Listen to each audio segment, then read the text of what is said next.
Anxiety, depression, burnout, loneliness. We call these the diseases of the modern age, as if they arrived with smartphones and social media and 60-hour work weeks. But here is what the history books quietly skipped over. For 200,000 years, your ancestors performed the same ritual every single day. It cost nothing. It required no technology, no prescription, no therapist, and it worked for 99% of human existence as the most powerful mental health tool ever used. Then, in the last 150 years, modern life quietly killed it. Not with a ban, not with a law, just with electricity, algorithms, and the slow theft of your evenings. And the mental health crisis you're living through right now, it started the exact moment that ritual disappeared. To understand what we lost, you have to go back, way back. For 200,000 years, Homo sapiens lived in small bands, 20 to 50 people. They hunted during the day, they gathered, they moved, and then, every single evening as the sun dropped below the horizon, they did something that every human culture on Earth in every era, in every corner of the world, did without exception. They sat around a fire, together, and they talked. Not about logistics, not about tomorrow's hunt or next week's migration.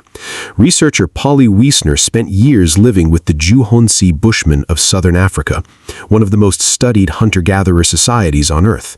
She recorded their conversations across two conditions, daytime talk and nightlight talk at a fire. The difference was staggering. During the day, 34% of conversations were complaints, disputes over resources, social tensions, practical problems. But at night, around the fire, 81% of conversations were stories, myths, legends, accounts of people who weren't present, moral dilemmas, humor, dreams. The campfire wasn't just warmth, it was a daily psychological processing ritual built into every human life every single night for longer than civilization has existed. And here is what modern psychology now understands about what happened inside those conversations. When humans gather in small groups and share stories, especially stories of struggle, fear, and resolution, something specific happens in the brain. Cortisol, the stress hormone that your body floods with every time you face uncertainty, drops. Oxytocin, the bonding chemical that makes you feel safe and connected, rises. And a third chemical, one that almost no one talks about, activates. Endorphins. Not from exercise, from laughter, from shared narrative, from the simple act of being witnessed by other humans who know your name. Robin Dunbar, the evolutionary psychologist at Oxford who discovered the Dunbar number, the cognitive limit of 150 meaningful relationships, has spent decades studying this. His research found that social laughter, the kind that happens naturally around a group, triggers the endorphin system more powerfully than almost any other human behavior. More than exercise, more than music alone. But here's the part that should disturb you.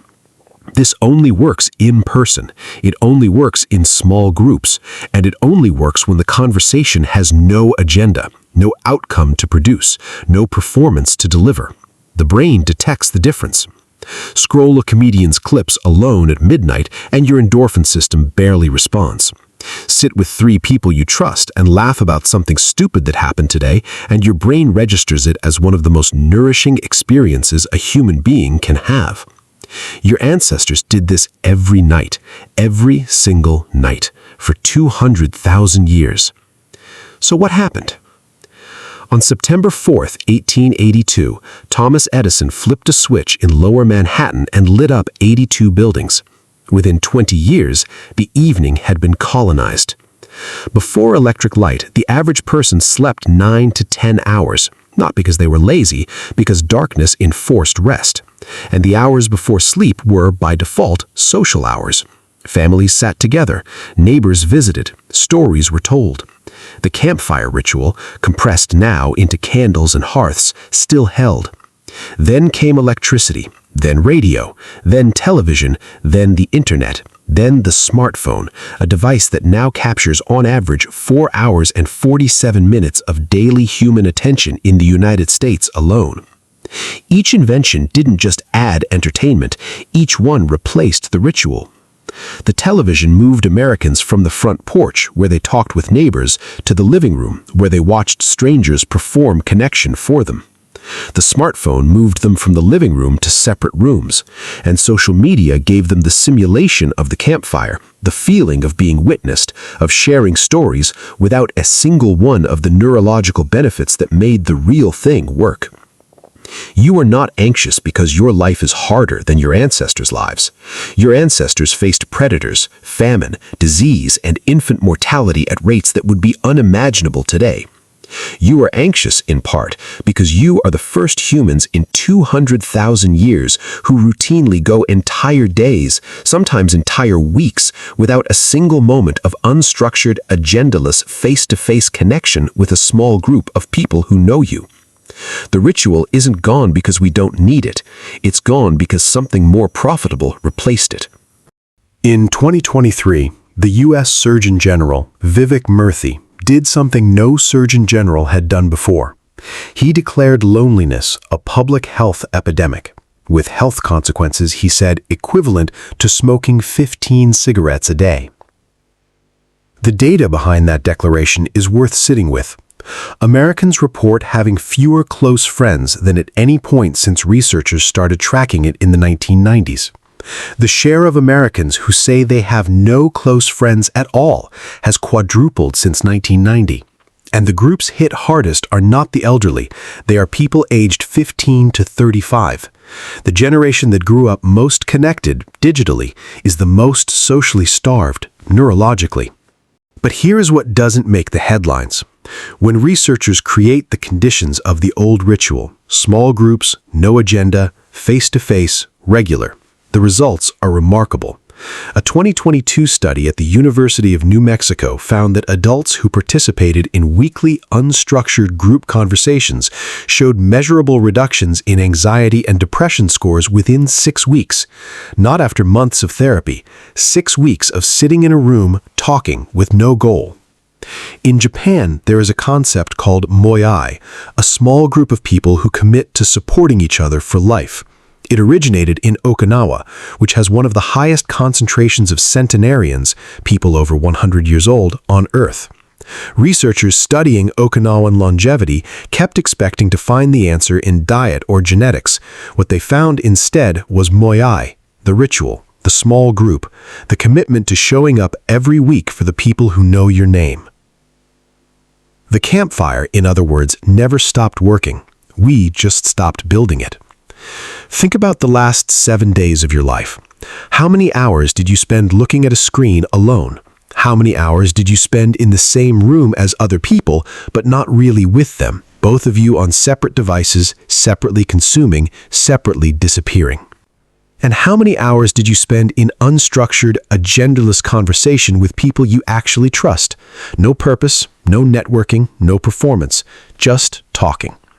If the answer to that last question is close to zero, you are not failing at modern life. You are experiencing exactly what the research predicts.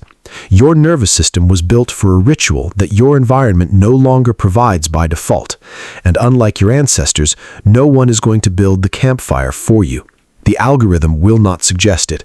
The App Store does not have it. The evening, left to itself, will fill with anything but it. The ritual has to be chosen, deliberately, stubbornly, against the pull of everything designed to replace it. Calhoun's mice in Universe 25 collapsed not because they ran out of food or space, but because they ran out of meaningful roles for each other. The social architecture broke down, and once it broke, no amount of abundance could fix it. We have more abundance than any humans who ever lived. The question is whether we still have each other. 200,000 years of mental health, dismantled in 150. Not by war, not by disease, by the quiet, profitable replacement of the one thing that human neurology has always needed most: other humans, present, known, unperforming. The ritual is simple. It always was. A small group, no agenda, face-to-face, regular enough that people stop performing and start actually talking. The Johnsy call it firelight, The Okinawans call it moyai. Your grandparents called it the front porch. You can call it whatever you want, but the research is clear, and the history is clear, and your nervous system already knows what it's been missing. Drop one answer in the comments. When was the last time you had a real, agendaless conversation in person with people you trust, and how long ago does it feel? If this video made you think, the next one will go even deeper. We're not done with this story yet.